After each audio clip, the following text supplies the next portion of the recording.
Torque allows you to use VST effects along with the built-in library of effects. And you do this by using the VST effect window, which is on the lower portion of the screen right here and right here. So you have one VST effect slot for each deck. Now when you click on the top menu here, you get a drop-down showing you all the VSTs that Torque has been able to find on your system. All you have to do is just click one of them, and Torque brings up its screen right here. Now the controls work almost identically to the built-in effects, being that you have an on-off button, a wet-dry mix, and then two controls for parameters, a knob and a button.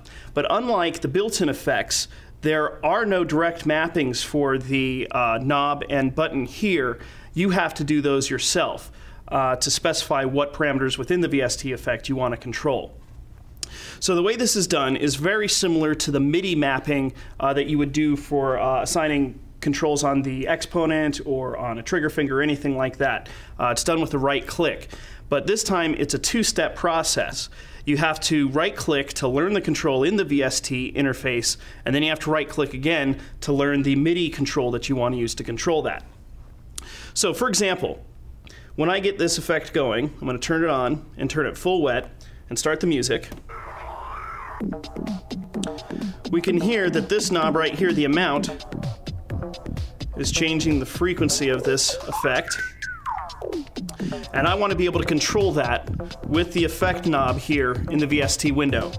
What I'll do is I'll right-click there. We see the knob turn red, and then I go into the VST window and move the knob that I want to use to control. We can see that the red turns off, and now amount is listed here on screen, showing that this control will adjust the amount of the effect. Same thing for this push button here. I'm going to right-click on the push button and then click on this toggle switch inside the VST. We can now see that the Torque has learned that parameter as well. So now I can control these things right from here. I'm going to turn it on, and you can see that knob that I was using earlier is now under control right here. And I can turn off the effect there. Now if I want to control these with something like the knobs on the exponent, all I have to do is right-click on the knob, twist the knob on the exponent, right-click on the button, and press the button. So now I have control of this effect right here. I can turn it off and turn it on and tweak it out.